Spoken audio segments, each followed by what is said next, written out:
আল্লাহর কোরআনের সবচাইতে দামি আয়াত, the greatest verse in the Quran. উবাই ইবনে কাব রাদিয়াল্লাহু তাআলা আনহুকে বিষ্ণু সাল্লাল্লাহু আলাইহি ওয়াসাল্লাম জিজ্ঞেস করলেন, উবাই বলো তো কোরআনের কোন আয়াতটা সবচেয়ে সেরা? উবাই জানেন, তারপরে বললেন আল্লাহু ওয়া রাসূলুহু আ'লাম, আল্লাহ রাসূল ভালো জানেন। দেখেন কত বিনয়ী ছিলেন সাহাবারা, জেনেও উত্তর দিতে চাইতেন না, ভাবতেন না জানি বিষ্ণুনবী নতুন কিছু আমাদেরকে জানায়।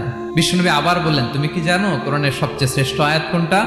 এবার উবাই ভাবলেন এবার আমি উত্তরটা দিয়েই দেই। তিনি বললেন আয়াতুল কুরসি, আল্লাহু লা ইলাহা ইল্লা হুয়াল হাইয়ুল কাইয়ুম, এটা শ্রেষ্ঠ আয়াত। বিষ্ণুনবী খুশি হয়ে উবাই ইবনে কাবের বুকে একটা চাপড় মারলেন, এরকম আদরের চাপড় দিয়ে বললেন, লিয়াহনিকাল ইলমু ইয়া আবুল মুনজির, হে আবুল মুনজির, জ্ঞান এবং প্রজ্ঞা তোমার জন্য মোবারক হোক, তুমি ঠিক বলেছো। সুবহানাল্লাহ পড়ে।